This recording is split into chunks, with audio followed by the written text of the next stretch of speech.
सबूत दीजिए। राम मंदिर बनने की प्रक्रिया शुरू हुई तो बोले सबूत दीजिए कि राम अयोध्या में हुए थे। तो मैंने गुस्से में कहा, और जब बात गुस्से में कही जाती तो भाषा बिगड़ जाती है।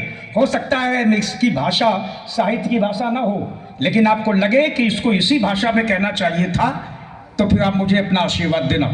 मैंने बैंक घर से उठाया कि ये सबूत मांगने का चलन, बात बात में सबूत मांगने का चलन अपने दुष्परिणाम दिखाने लगा है।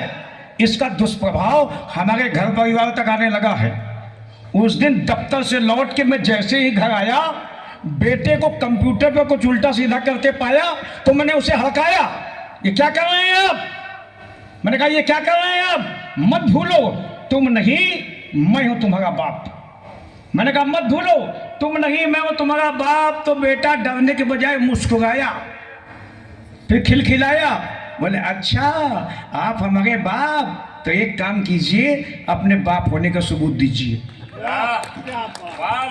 कैसे दुष्परिणाम, क्या समय की नस पे उंगली रखी? बोले आप अच्छा आप हमारे बाप, तो एक काम कीजिए अपने बाप होने का सबूत दीजिए। तो मैंने गुस्से में वहीं पड़ा उसका ही जूता उठाया, उसकी खोपड़ी पर पूरी ताकत से लगाया, वो मारे दर्द के बिलबिलाया, बड़ी जोर से चिल्लाया कि ये क्या कर रहे हैं आप? मेरे बाप मेरे बाप मेरे बाप। मैं खुश था, मेरे मन का कमल अपने आप खिल गया और मैं बहुत खुश था। एक ही जूते में सबूत मिल गया। क्या बात है भाई बाबा, मैं बहुत खुश था, एक ही जूते में सबूत मिल गया। आइए, बहुत लंबी श्रृंखला है, अंतिम व्यंग पढ़ता हूँ।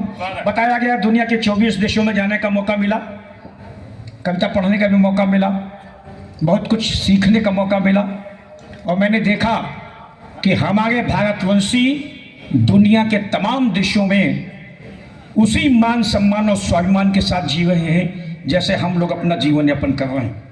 उनके भीतर भी हिंदुस्तान वैसा ही धड़कता है जैसे हमारे भीतर धड़कता है।